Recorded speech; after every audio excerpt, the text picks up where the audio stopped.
My family forgot my birthday once again, but this time I decided to use my savings to buy myself a luxury trip to Europe. When I posted pictures, my daughter-in-law commented, "Nice, but when are you going to pay the rent? When I returned to the country, I'm glad to have you here.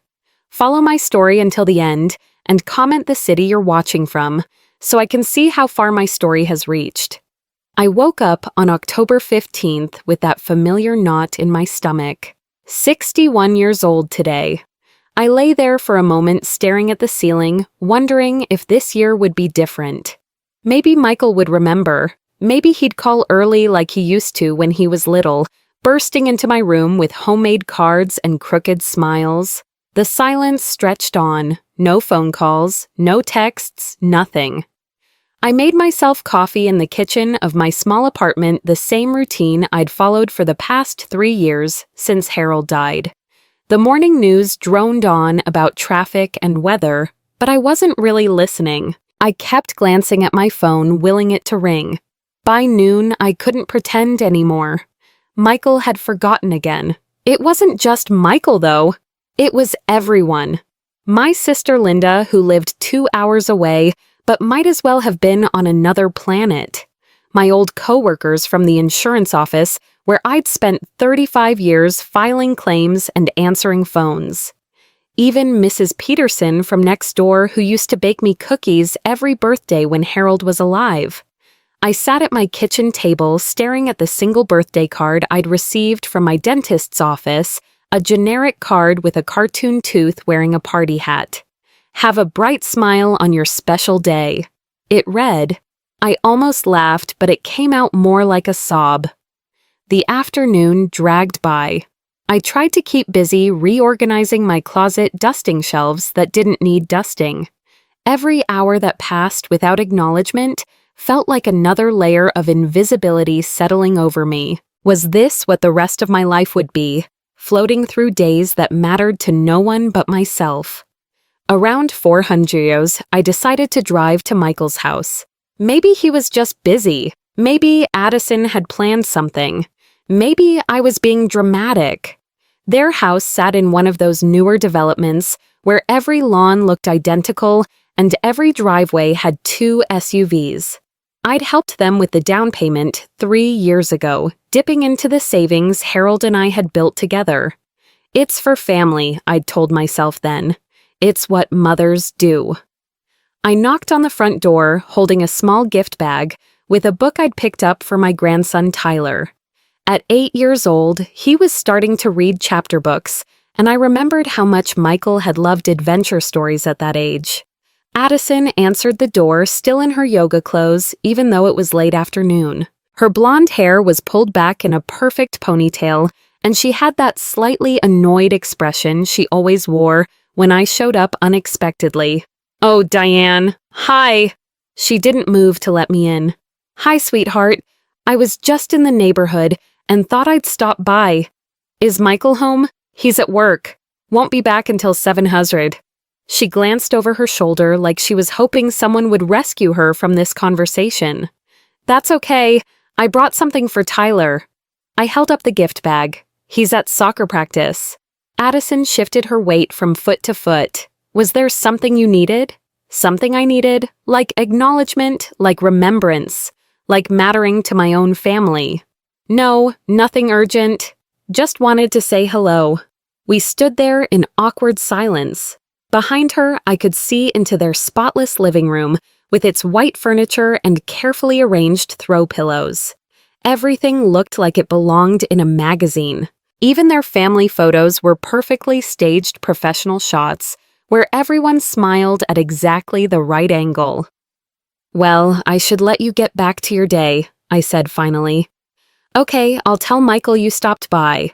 She was already closing the door. I walked back to my car, slowly feeling smaller with each step. In the rearview mirror, I watched their house disappear as I drove away. Such a beautiful house, such a perfect family. And somehow, I didn't fit into any of it. That evening, I sat in my living room with a small grocery store cake, a single candle flickering on top. I'd bought it on impulse, telling myself it was silly, but needing something to mark the day. The vanilla frosting was too sweet, but I ate a slice anyway.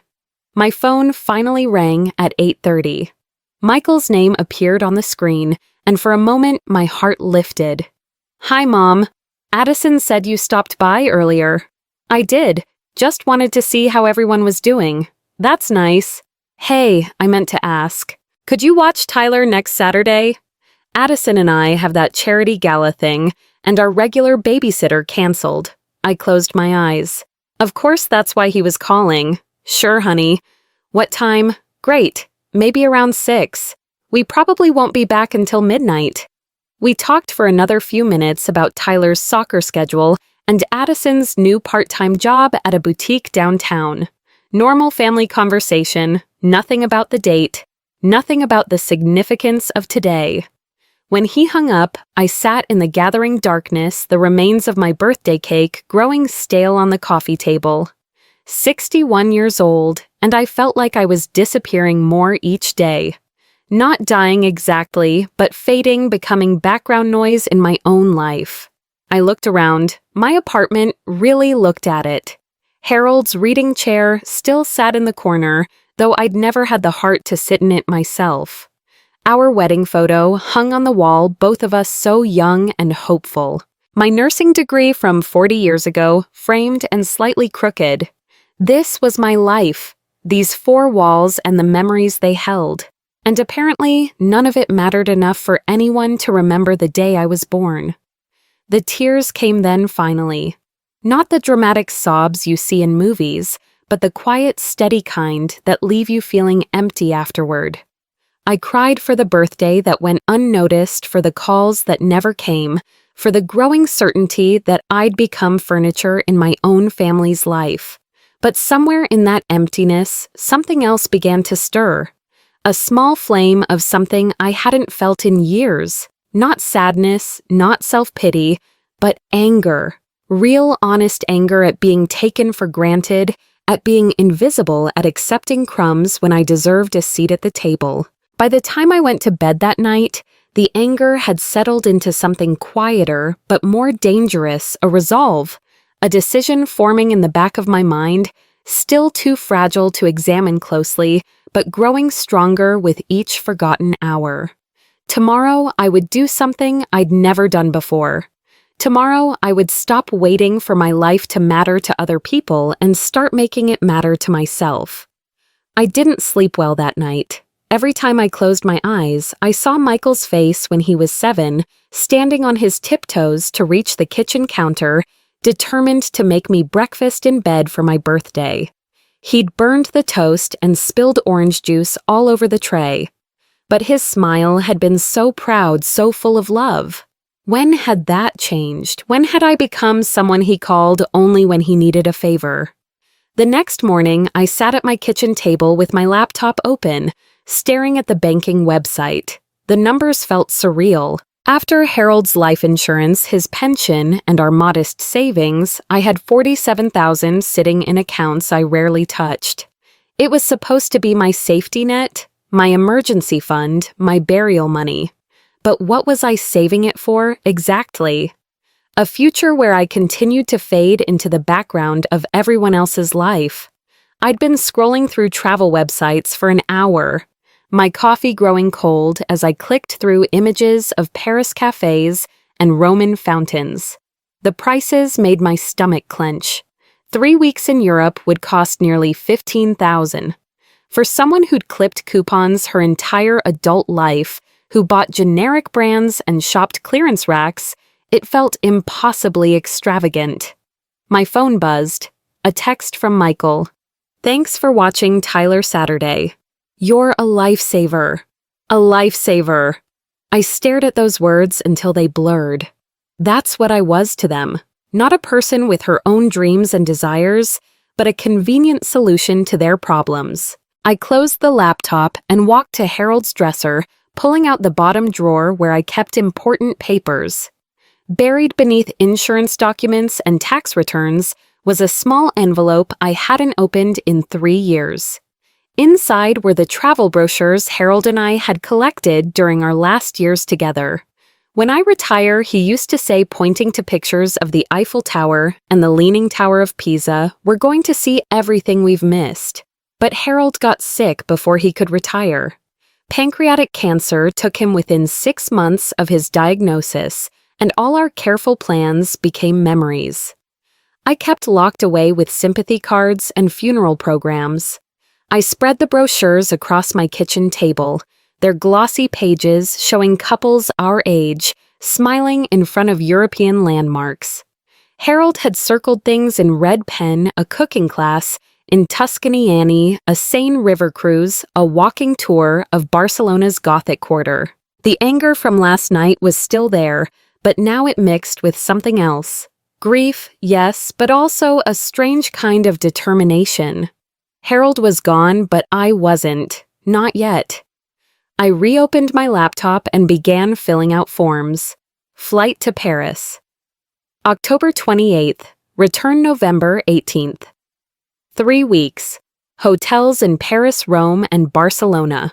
Not the budget places I would normally choose, but the boutique properties Harold had circled in his travel magazines. My hands shook as I entered my credit card information. $15,473. More money than I'd ever spent on anything except cars and medical bills. The confirmation emails arrived within minutes. Boarding passes, hotel reservations, trip insurance. Suddenly, it was real. In 2 weeks, I would be on a plane to Europe doing something I dreamed about for 20 years, but never thought I'd have the courage to do alone. The guilt hit me immediately. What kind of selfish person spends her life savings on a vacation? What if I got sick? What if Michael needed help with something? What if Tyler needed college money someday? But then I remembered yesterday. I remembered sitting alone with a grocery store cake, celebrating a birthday no one else had bothered to acknowledge. I remembered being treated like a babysitting service instead of a grandmother, like a bank instead of a mother. I called Michael at work, my heart pounding. "Hey, Mom. Everything okay?" "Everything's fine. I just wanted to let you know I won't be available to babysit for the next few weeks." "Oh," there was surprise in his voice. "Are you going somewhere, Europe?" "I leave next Wednesday." The silence stretched so long I thought the call had dropped. "Europe by yourself?" "Yes, Mom. That seems... are you sure that's safe at your age?" "At my age. As if 61 made me ancient and helpless. I'll be fine." "Michael, but the expense Dad's insurance money was supposed to be for emergencies. There it was, the assumption that my money, my decisions were somehow subject to his approval. "This is an emergency," I said quietly. "I'm disappearing, Michael. I'm becoming invisible in my own life, and if I don't do something about it now, I never will." Another long silence. "I don't understand." Of course he didn't. How could he? He'd never had to watch his own life shrink down to the edges of everyone else's. "You don't need to understand. I just wanted you to know I'll be gone." After I hung up, I sat at my kitchen table staring at the confirmation emails on my laptop screen. Part of me wanted to cancel everything to fall back into the safe routine of my small, predictable life.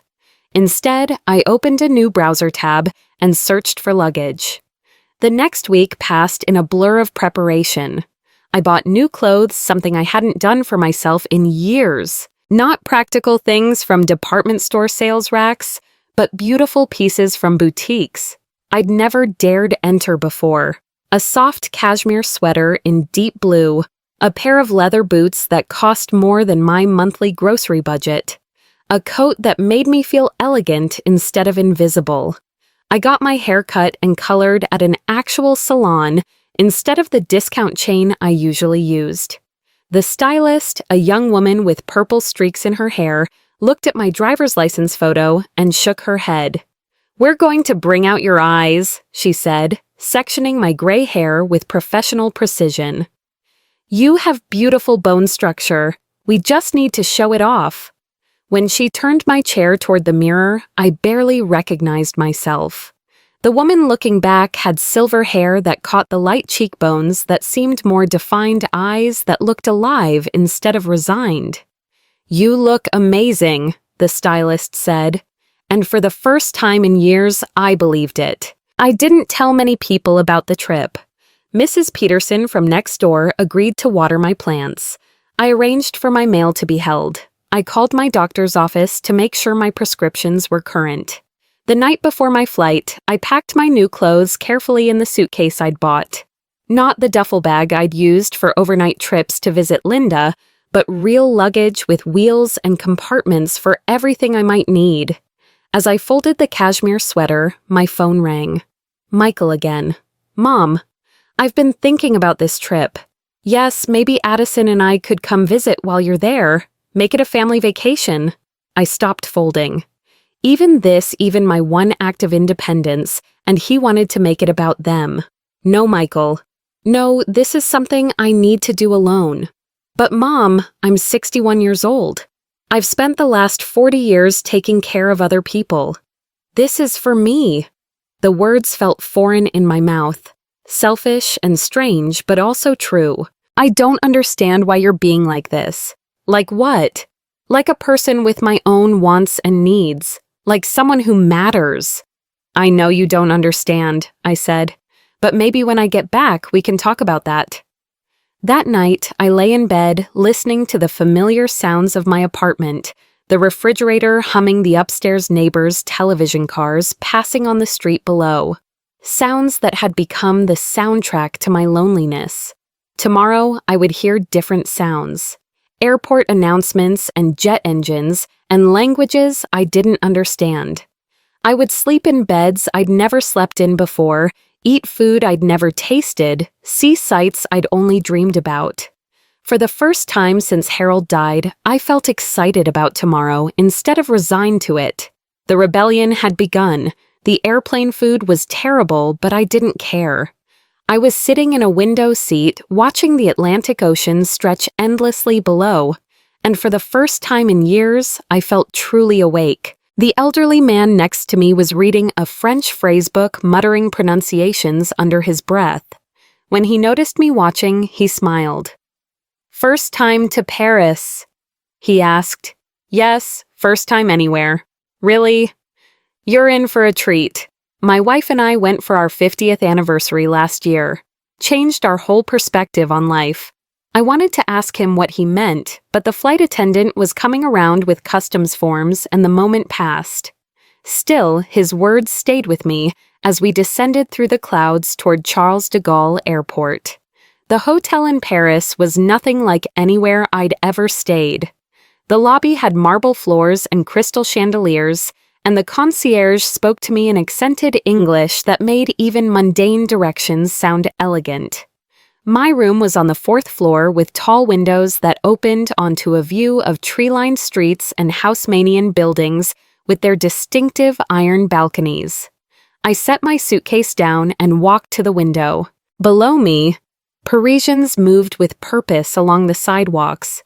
Women in tailored coats walked small dogs. Men in scarves carried baguettes under their arms.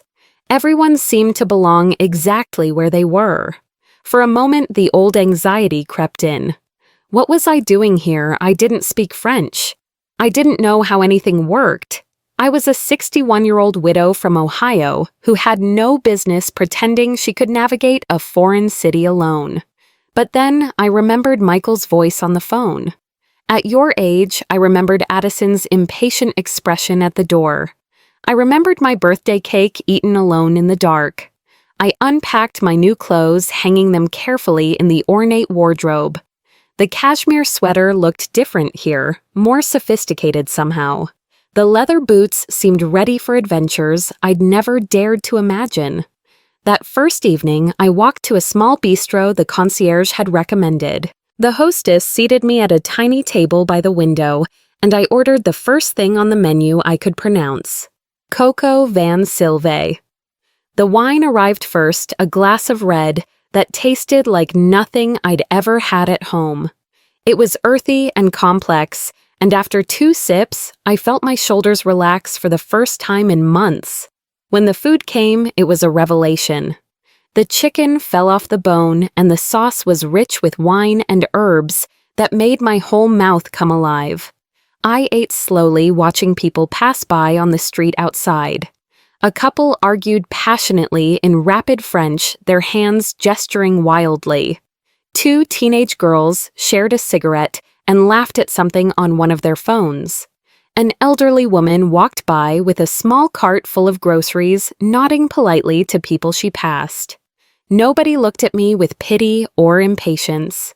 Nobody expected anything from me. I was simply a woman having dinner invisible in the best possible way. Over the next few days, I fell into a rhythm I'd never experienced before. I woke up when my body wanted to wake up, not because an alarm demanded it.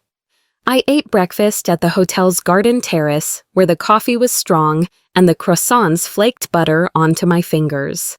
I walked for hours through neighborhoods whose names I couldn't pronounce, getting lost and finding my way back again.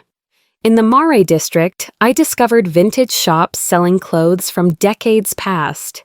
The owner of one boutique, a woman about my age with silver hair cut in a sharp bob, helped me try on a vintage Hermes scarf. "Très belle," she said, adjusting it around my neck. "Very beautiful." I looked at myself in her antique mirror. The scarf was silk printed with horses and carriages in deep greens and golds. It cost more than I usually spent on clothes in 6 months, but when I saw my reflection, I barely recognized myself. The woman looking back had style, confidence, presence. I bought the scarf. At the Musée d'Orsay, I stood in front of Renoir's paintings of women, struck by how they glowed with life and warmth. These weren't young women, most of them. They had wrinkles around their eyes, fuller figures, the kind of real beauty that comes from living fully in your own skin. When had I stopped believing I deserved to take up space in the world? I started taking pictures not just of famous landmarks, but of ordinary moments that caught my eye. An old man feeding pigeons in the Luxembourg Gardens. A woman my age sitting alone at a cafe reading a book and looking perfectly content. A mother teaching her daughter to ride a bicycle along the Seine. Both of them laughing when the little girl wobbled. Each night, I uploaded a few photos to Facebook, not many, and with simple captions, "Morning coffee in Paris." Found this beautiful scarf today. The light here is incredible. I wasn't trying to make anyone jealous. I was just documenting this new version of myself. This woman who was learning to exist for her own pleasure instead of everyone else's convenience. The responses surprised me. Former co-workers I hadn't heard from in years left encouraging comments. Mrs. Peterson wrote, "You look so happy, dear." Even some of Michael's friends from high school, people I barely knew, started following my journey with genuine interest. But nothing from Michael. Nothing from Addison. In Rome, I stayed near the Spanish Steps in a boutique hotel with a rooftop terrace. I woke up each morning to church bells and the sound of scooters on cobblestone streets. I ate gelato for breakfast because I could. I bought leather gloves from a street vendor who flirted with me in broken English and made me laugh. At the Trevi fountain, I made a wish and threw my coin like all the other tourists. But my wish wasn't for love or money or health. I wished for the courage to keep being this version of myself. When I went home, I signed up for a cooking class in Trust, where I learned to make fresh pasta from a woman named Rosa, who was probably my age but seemed ageless in her confidence and joy. She taught 6 of us how to roll key with our fingers, how to fold ravioli so the filling stayed inside, how to time everything so the pasta was perfect and the sauce was ready. "Cooking is love," Rosa said in her accented English. "But first, you must love yourself enough to feed yourself well." The other students were mostly couples, some on honeymoons, others celebrating anniversaries. At first, I felt awkward being the only single person, the only one without someone to share the experience with. But as the evening progressed, I realized something. I wasn't alone, I was independent. there was a difference. When we sat down to eat what we'd prepared, Rosa poured wine for everyone and raised her glass. "To new friends," she said, looking directly at me, "and to women who are brave enough to cook for themselves." I felt tears prick my eyes, but they weren't sad tears. They were the kind that come when someone sees you, really sees you, and acknowledges your worth. That night, I posted a picture of my handmade ravioli, golden and perfect on a white plate. The caption read, "Learning that I'm good company for myself." The responses poured in immediately. Women my age and older sharing their own stories of rediscovering themselves after years of putting everyone else first. Widows who had learned to travel alone. Divorcees who had started new careers at 60. Mothers whose children had moved away and who were finding out who they were beyond their roles as caregivers. I stayed up late reading their comments, feeling part of a sisterhood I'd never known existed. Women who understood what it meant to become invisible in your own life and who had found the courage to make themselves seen again. In Barcelona, I rented a small apartment in the Gothic quarter instead of staying in a hotel. I wanted to pretend, just for a week, that this was my real life, that I was the kind of woman who shopped at local markets and spoke broken Spanish to vendors who smiled at my attempts. I bought fresh flowers every morning from the same elderly woman at the market. She started recognizing me saving the best blooms and teaching me the Spanish words for each type, rosas claveles girus. I ate dinner late the way locals did, sitting at outdoor tables under string lights, watching street performers, and listening to languages I couldn't understand but somehow felt in my bones. I bought a flamenco dress from a shop near the cathedral, red and dramatic, and completely impractical for my life back home. But maybe that was the point. Maybe I was learning that my life back home didn't have to be the same as it was before. On my last night in Barcelona, I wore the flamenco dress to dinner at a small restaurant the apartment owner had recommended. The waiter, a man about my son's age, complimented me in Spanish and English. "You look beautiful, señora, like a true Barcelona woman." I felt beautiful. More than that, I felt alive in a way I'd forgotten was possible. As I walked back to the apartment through streets lit by amber lamps, my phone buzzed with a notification. Someone had tagged me in a comment on one of my photos. I looked at the screen and felt my new confidence waver. It was Addison, and what she'd written made my stomach drop to my shoes. I stood frozen on a cobblestone street in Barcelona. The flamenco dress that had made me feel so beautiful, suddenly feeling like a costume. The glow from my phone screen seemed too bright in the amber streetlight. As I read Addison's comment over and over. "Nice to see you living it up in Europe, Diane, but maybe think about your family back home. Michael's struggling with the mortgage, and Tyler needs new soccer cleat, but I guess that doesn't matter when you're busy playing tourist. Hope the fancy hotels and expensive dinners are worth it. BTW. When are you planning to pay us back that rent money you owe?" My hands started shaking. The warm Spanish air that had felt so magical moments before now seemed suffocating. I leaned against a stone wall, trying to process what I'd just read. Rent money. I owe. What rent money? The post she'd commented on was innocent enough. A picture of my paella from dinner, the golden rice glistening with seafood and saffron. I'd captioned it simply, "Last night in Barcelona, grateful for this incredible experience." But now, thanks to Addison's public comment, anyone who saw it would think I was some selfish woman gallivanting around Europe while my family suffered financially. Worse, they'd think I owed Michael money and was refusing to pay it back. I scrolled through the responses that had already started appearing. Most were from people I barely knew, Michael and Addison's friends who only had one side of the story. "Wow, that's pretty cold, Diane. Maybe family should come before vacation. I'd never abandoned my kids like that." Each comment felt like a slap. I wanted to respond to defend myself, to explain that I'd never borrowed money from Michael, that I'd been the one helping them financially for years.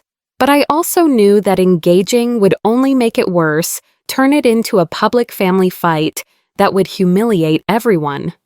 My phone buzzed with a direct message from someone named Jennifer Walsh. I didn't recognize the name, but her profile picture showed a woman about my age with kind eyes. "Hi, Diane.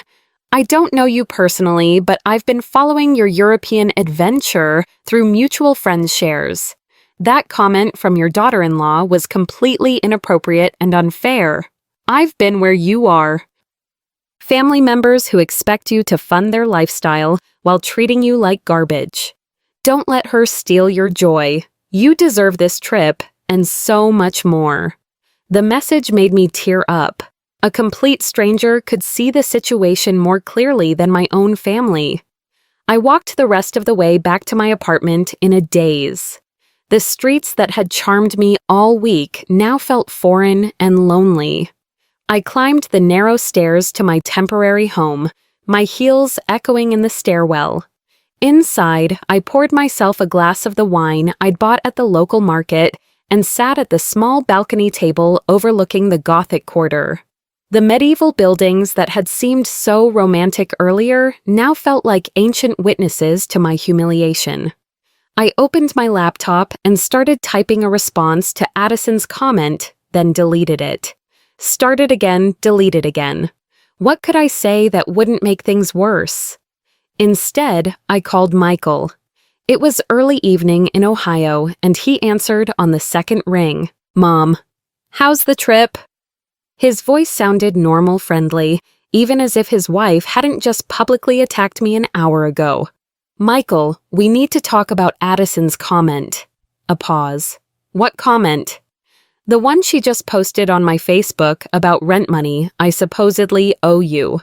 Another pause. Longer this time. "Oh, that what rent money?" "Michael, I've never borrowed money from you in my life." "Well, not borrowed exactly." His voice trailed off. "Then what exactly?" I heard him sigh, and in the background, I could hear Addison's voice saying something I couldn't make out. "It's just, we've been having some financial difficulties. The mortgage is higher than we thought it would be, and Addison had to cut back her hours at the boutique. We were kind of hoping you might be able to help out like you did before, like I did before." There it was, the expectation that had been hanging between us for years. Unspoken, but always present. "So, because I haven't offered to give you money lately, Addison decided to publicly shame me about it. She's just stressed. Mom, money's been tight. Money's been tight for me, too. Michael, do you know how I'm paying for this trip with the money your father and I saved for 30 years? Money I've been afraid to spend because I thought I might need it for emergencies or to help my family if they needed it. But we do need it." The words hung in the air between us. No apology for Addison's public attack. No acknowledgement that what she'd done was wrong. Just the simple statement that they needed my money, as if that justified everything. "Michael, I helped you with your down payment. I helped with Tyler's medical bills when he broke his arm. I've babysit countless times so you and Addison could go out. I've never asked for anything in return except to be treated with basic respect. I know, Mom, and we appreciate. Do you? Because your wife just told everyone on Facebook that I'm selfish and irresponsible for spending my own money on myself." I could hear them talking in the background, their voices tense and urgent. "She's willing to delete the comment," Michael said finally. "That's not the point. The point is that she felt entitled to post it in the first place. Look, Mom, maybe this trip wasn't the best timing with everything going on." I felt something inside me snap. "What exactly is going on, Michael? You have jobs, you have a house, you have a healthy family. What you don't have is a mother who's willing to sacrifice her own happiness to subsidize your lifestyle anymore." The words came out harsher than I'd intended. But I didn't take them back. "Mom, that's not fair. What's not fair is your wife attacking me publicly because I dared to spend my own money on myself instead of giving it to you." I hung up before he could respond. My hands were shaking again, but this time it wasn't from hurt. It was from anger, pure, clean anger at being treated like an ATM instead of a person, at having my joy in this beautiful experience poisoned by their greed and entitlement. I opened my laptop again and looked at Addison's comment now with even more responses from people judging me based on incomplete information. The injustice of it burned in my chest. Then I noticed something that made my blood run cold. She hadn't just commented on that one post. She'd gone back through my entire photo album from the trip, leaving passive-aggressive comments on multiple pictures, on a photo of me at the Eiffel Tower. Must be nice to have that kind of disposable income. Some of us have responsibilities. On a picture of my hotel room in Rome, looks expensive. Hope it's worth leaving your family behind. On a photo of me at the cooking class, learning to cook for one seems about right. Each comment was carefully crafted to sound concerned or humorous while actually being cruel. And the worst part was that people were responding to them, engaging with her narrative that I was a selfish woman abandoning my family for frivolous pleasures. I sat back in my chair feeling sick. She'd systematically gone through my entire European experience and tried to poison it with guilt and shame. Every beautiful moment I'd shared, every small joy I'd documented, she'd turned into evidence of my selfishness. My phone buzzed with another message from Jennifer Walsh. I saw the other comments. This woman is toxic, and what she's doing is emotional abuse. You've done nothing wrong. Don't let her steal this experience from you. Then another message from a woman named Susan. My daughter-in-law did something similar to me last year, made me feel guilty for every penny I spent on myself while she expected me to fund their lifestyle. Setting boundaries was the hardest thing I ever did, but it saved my sanity. Then another Diane. I don't know you, but I've been following your journey through a friend's shares. You look happier in these photos than most people look in their entire lives. Don't let anyone take that away from you. The messages kept coming. Women who understood, who had been in similar situations, who recognized the manipulation for what it was. Slowly, the knot in my stomach began to loosen. I looked out at the Gothic Quarter one more time, at the ancient stones that had witnessed centuries of human drama. In the morning, I would fly home to Ohio, back to my small apartment and my quiet life. But something fundamental had changed in me over these 3 weeks. I'd remembered who I was beneath all the roles I'd played for other people. I'd tasted freedom and joy and independence, and I wasn't going to give those up without a fight. I closed my laptop without responding to any of Addison's comments. Let her have her moment of petty victory. When I got home, we were going to have a very different kind of conversation. For the first time since reading her comment, I smiled. Addison had no idea what she'd awakened in me. She was about to find out. The flight home felt like traveling backward through time. Each mile closer to Ohio stripped away another layer of the confidence I'd built over 3 weeks. By the time we descended through the gray November clouds toward Cleveland, I felt like I was putting on an old coat that no longer fit properly. But something was different this time.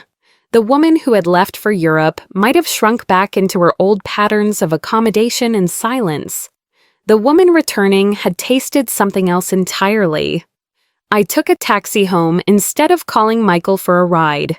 It was a small act of independence, but it felt significant. As we drove through the familiar suburbs, everything looked smaller somehow.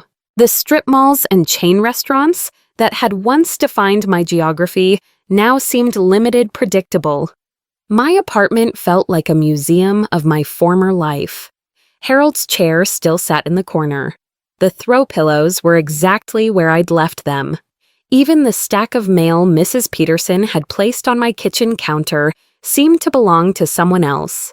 bills and advertisements addressed to a woman who felt like a stranger now. I'd been home less than an hour when my phone rang. Michael's name on the screen. "Mom, you're back. I just got in." "Good. Good. We need to talk." There was something in his voice I couldn't identify. Not the casual entitlement from our last conversation, but something more urgent. "I think we do. Can you come over tonight?" I looked around my apartment at the suitcase. I hadn't even unpacked yet at the European receipts spilling from my purse. The old me would have said yes immediately, would have rushed over to fix whatever problem required my immediate attention. "Tomorrow," I said instead. "I need tonight to settle in, but Mom tomorrow." "Michael." I hung up and turned off my phone. That evening, I unpacked slowly, handling each item like an artifact from another life. The cashmere sweater, the leather boots, the Flamco dress I'd worn in Barcelona. I hung them carefully in my closet next to the practical clothes that had defined my wardrobe for years. The contrast was stark. I made myself a simple dinner and sat at my kitchen table looking through the photos on my phone. 3 weeks of joy and discovery, now tainted by Addison's poison, but not destroyed by it. The woman in these pictures was someone I wanted to be again, someone I was determined to remain. The next morning brought a steady drizzle, the kind of gray Ohio weather that used to make me feel trapped indoors. I dressed carefully, choosing the cashmere sweater and good boots. If I was going to face my family, I wanted to feel like the woman who had navigated European cities alone, not the one who had spent years shrinking to accommodate their needs. Michael and Addison's house looked the same from the outside, but when I walked up to the front door, I noticed things I'd missed before. The expensive SUVs in the driveway, the professional landscaping, the designer wreath on the door that probably cost more than I spent on groceries in a month. This time, Michael answered the door himself. He looked tired, older somehow, with lines around his eyes I didn't remember seeing before. "Mom, come in."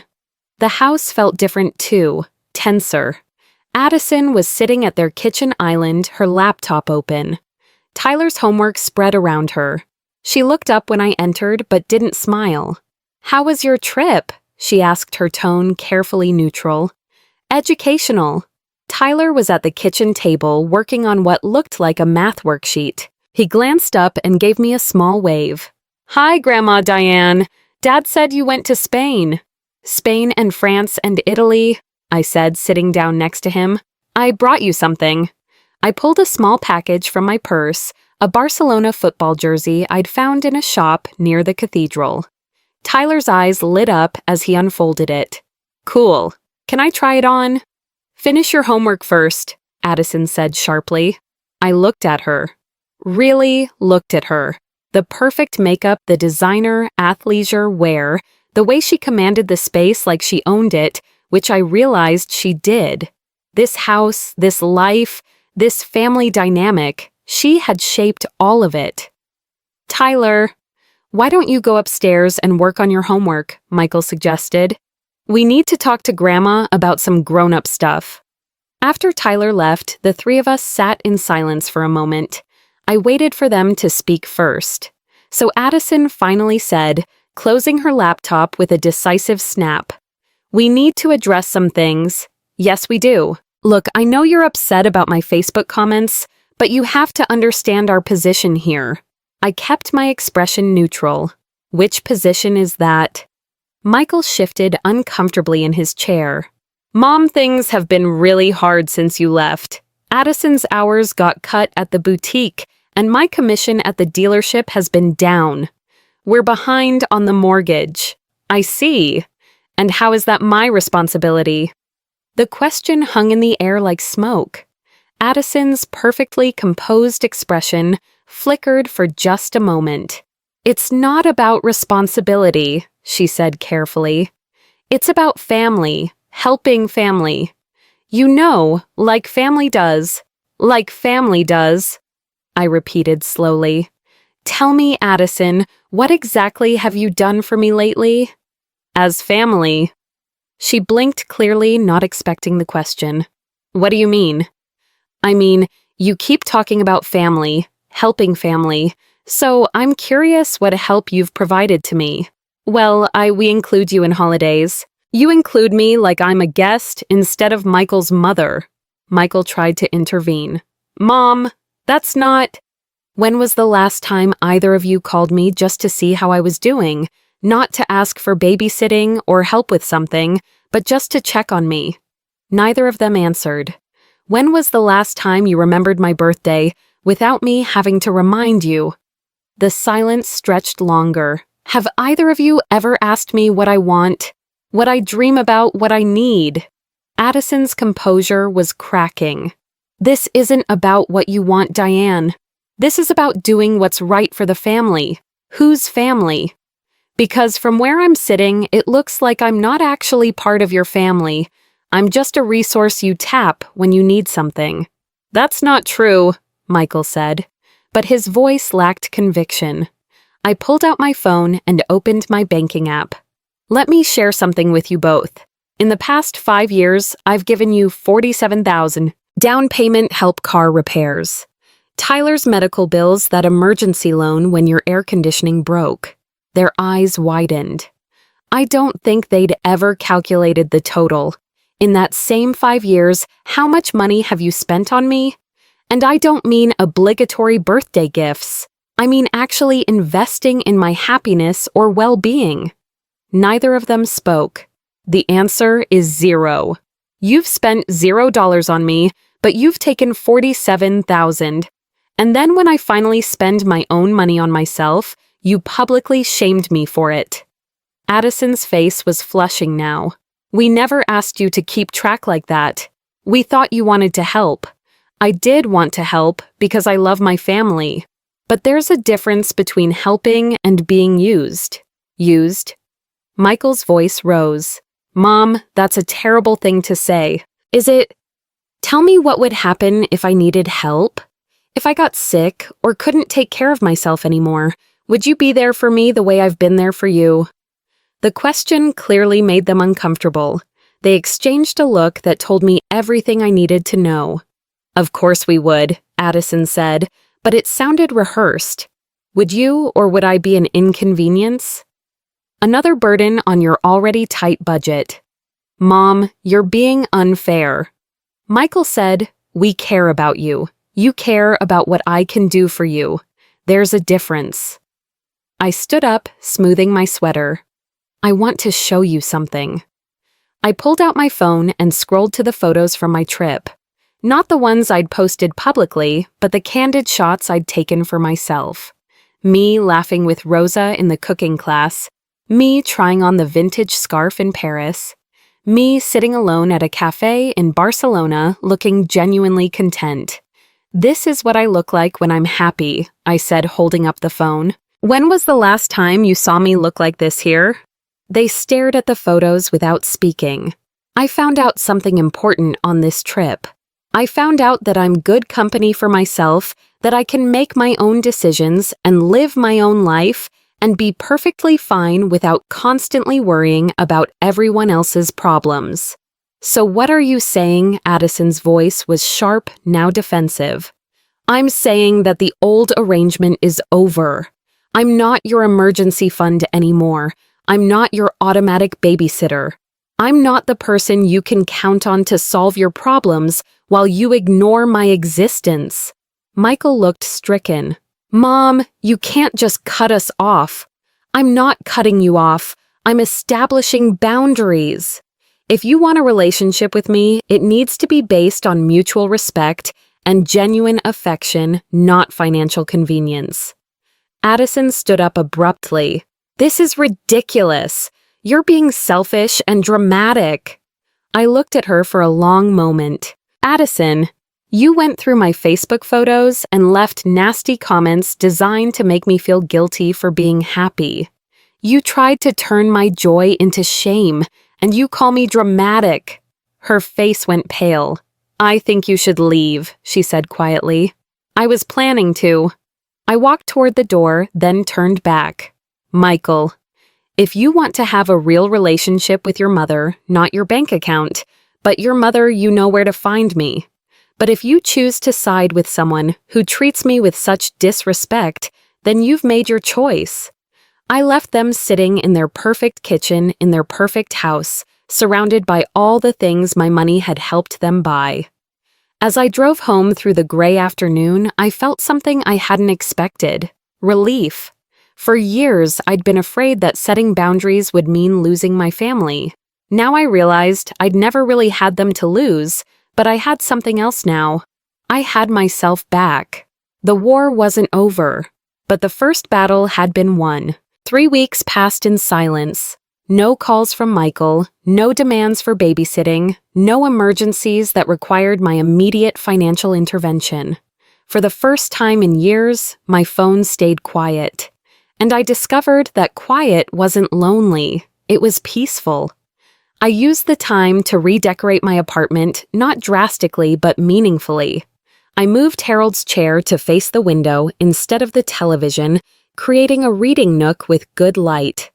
I hung the photos from my European trip in the hallway, creating a small gallery of joy that I passed every day. I bought fresh flowers for my kitchen table the way I had in Barcelona.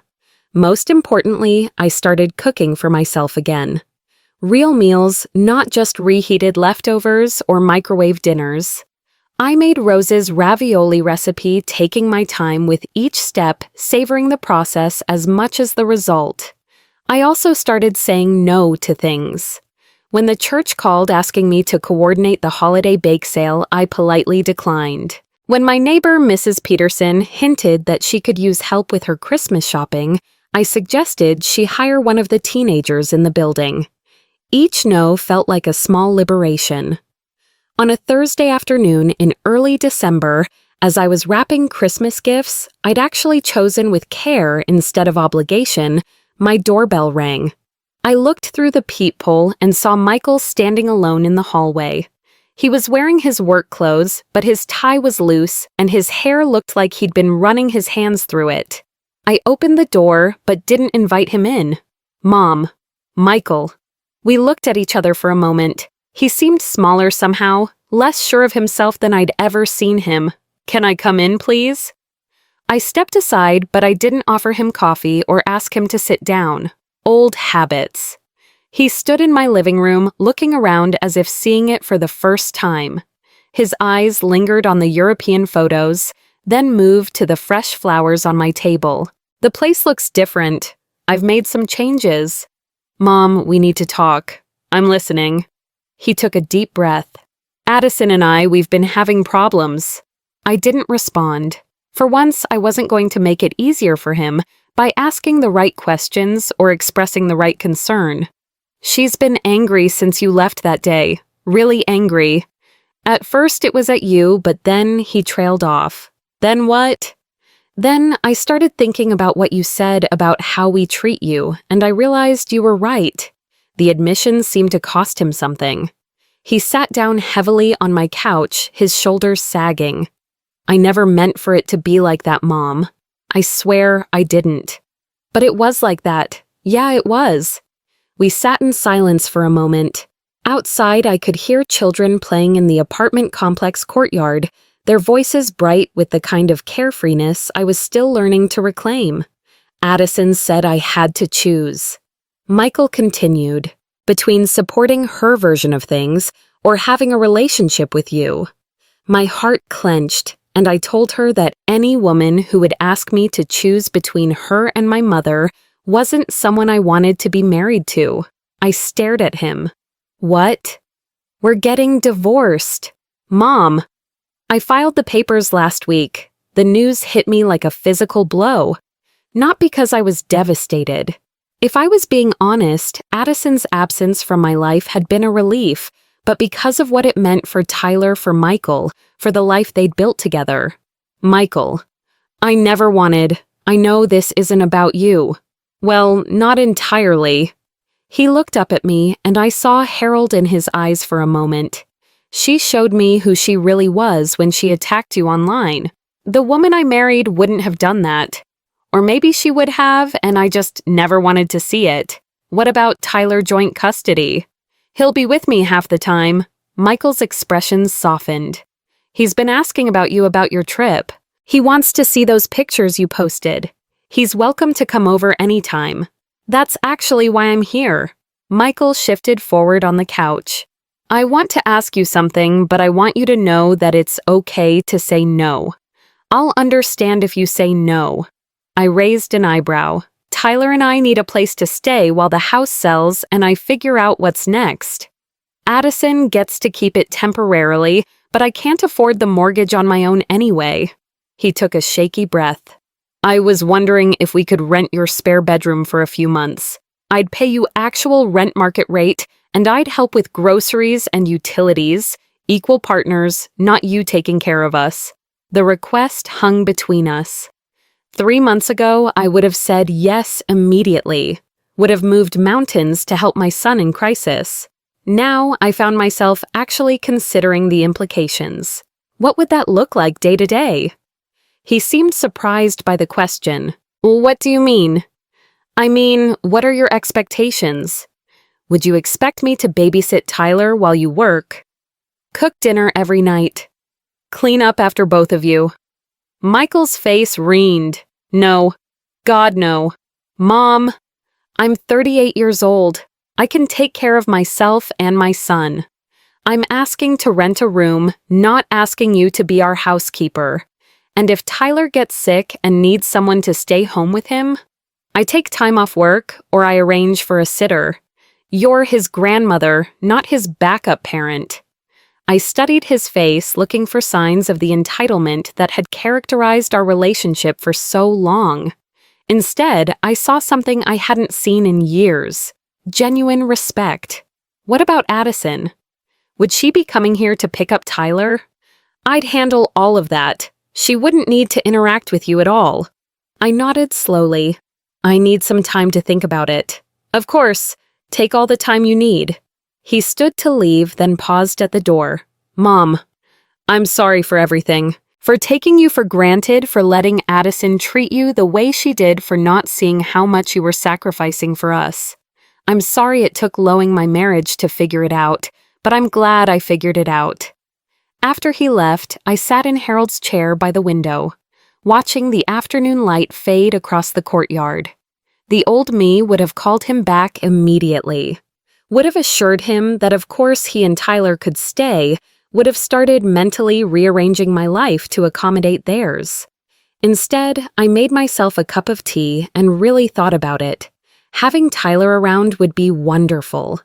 I'd missed his bright chatter, his endless questions about everything, the way he still sometimes fell asleep against my shoulder during movie nights. And Michael, for the first time in years, he was approaching me as an equal, asking for help instead of assuming it. But I'd worked hard to reclaim my independence. Was I ready to share my space again, even temporarily? I called my sister Linda that evening, something I rarely did anymore. Diane, is everything okay? Everything's fine. I just wanted to talk. I told her about Michael's request, about the divorce, about the new dynamic between us. What do you think I should do? Linda was quiet for a moment. Honestly, a year ago, I would have told you to run. You've always been too generous with that boy, and he's taken advantage of it. But the way you describe this conversation, it sounds like he's finally growing up.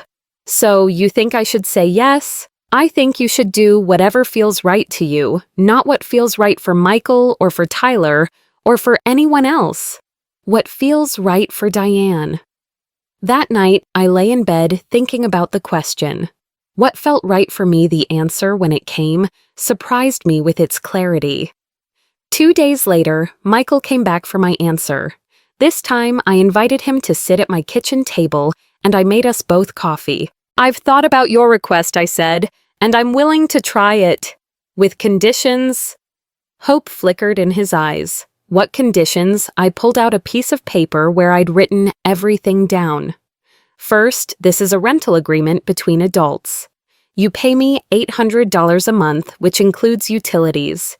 You buy your own groceries and cook your own meals, though you're welcome to join me for dinner if you ask ahead of time. He nodded. Second, I'm not Tyler's childcare provider. I'm happy to spend time with my grandson, but it needs to be because I want to, not because you need me to. Understood. Third, you maintain the common areas. You do your own laundry, you clean up after yourself, and teach Tyler to do the same. Of course. Fourth, this arrangement is month to month. Either of us can end it with 2 weeks' notice if it's not working out. That's fair. I looked up from my list. And fifth, if Addison ever comes to this apartment and treats me with disrespect, you're out immediately. I won't be attacked in my own home. Michael's jaw tightened. She won't be a problem. See that she isn't. He reached across the table and took my hand. Thank you, Mom. You're saving our lives. No, I said firmly. I'm offering you a fair rental arrangement. You're saving your own lives. He smiled. And for the first time in years, it looked genuine. When can we move in next weekend? That evening, I called Tyler directly. He answered on the second ring, breathless with excitement. Grandma Diane, Dad told me we get to live with you for a little while. Yes. Are you excited? So excited. Can I see all your pictures from Europe? And can you teach me some Spanish words? And can we cook together sometimes? His enthusiasm was infectious. We can do all of those things. Grandma. Yes, sweetheart. I'm sorry Mom was mean to you on Facebook. Dad explained it to me. That wasn't nice. My throat tightened. Thank you, Tyler. That means a lot to me. I love you, Grandma. I love you too, baby. After I hung up, I sat in my quiet apartment, looking at the space that would soon be filled with the sounds of family again. But this time, it would be different. This time, I wouldn't disappear into their needs. I wouldn't shrink to accommodate their expectations. This time, I would remain whole. 6 months later, Michael and Tyler moved into their own apartment across town. Our living arrangement had worked beautifully, built on mutual respect and genuine affection instead of obligation and guilt. Tyler still came over every Sunday for our cooking lessons, and Michael called regularly just to talk. I kept traveling not elaborate European tours, but weekend trips to places I'd always wanted to see. I took a ceramics class and joined a book club. I dated a kind widower named Frank who treated me like I was worth his time and attention. And every morning I woke up in my own space surrounded by the life I'd chosen for myself. Some days Tyler's artwork hung on my refrigerator, evidence of the love we shared. Other days, fresh flowers filled my voses, evidence of the love I'd learned to give myself. The invisible woman was gone. In her place was someone I was proud to be. Now I'm curious about you who listened to my story. What would you do if you were in my place? Have you ever been through something similar? Comment below, and meanwhile, I'm leaving on the final screen 2 other stories that are channel favorites, and they will definitely surprise you. Thank you for watching until here.